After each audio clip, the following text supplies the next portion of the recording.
All right, much of the focus for Breast Cancer Awareness Month is on screening and early diagnosis, but what happens when a woman finishes treatment? Well, that is where Back in the Swing comes in, and its founder, Barbara Unell, is here. And Barbara, congratulations, Back in the Swing, 15 years. Thank you. Wow, that's pretty amazing. You guys have accomplished a lot. Yeah, it's this community, Kansas City, I cannot thank you enough for supporting survivors and mostly survivorship care, clinical care, medical care. We really were the founders here in Kansas City because of the fundraising we did.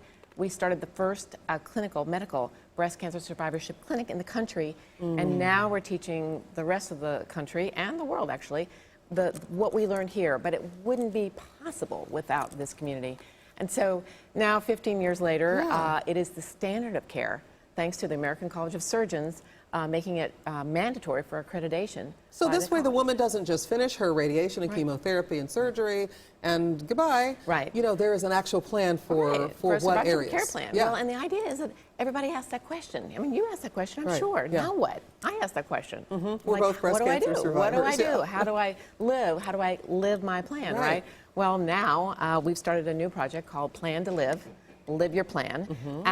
And, you know, the first part is very important, plan to live. Yes. And that is where the survivorship clinical care comes in.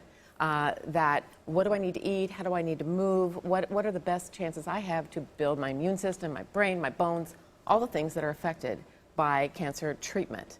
And now, how do I move forward with the greatest hope and confidence that I'm doing what I need to do? And so now, when people say, well, now what?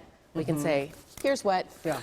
And that this book, is the book, the Back in the Swing cookbook, isn't just about the recipes, which is important to have because we need that nutritional value, the good stuff to eat.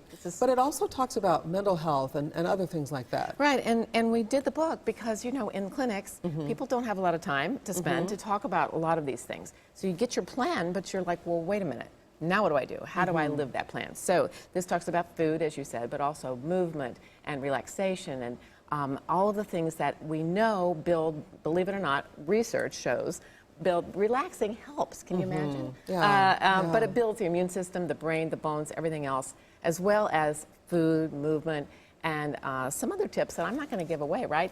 So this book, the exciting piece about this book is the Plan to Live, Live Your Plan project gets the book in the hands of a survivor. When they get their plan, they actually get the book, thanks to the generous funding of this community in Kansas City to build this gift from a cancer center. So I see people and hear from people all the time that say, thank you so much. It's a handbook, really, for life after breast cancer. And when, you know, anytime you get a plan, you're like, well, what do I do? How do I live that plan? That's what this is about. Oh, that's an incredible gift to people. Thank you so much. Oh, thank you. Barbara Unell, a good friend, the first person I called when I was diagnosed with breast cancer. Thank you so much for your advice to me and now your help to so many millions of women across the country. Well, and thank you for having me here in October, Breast Cancer Awareness Month. But every day is breast cancer awareness for all of us. We all know someone who's been through this experience but needs to know how to get, shall we say, back in the swing? Let's keep the message going even after October. Thanks, Barbara. Thank you.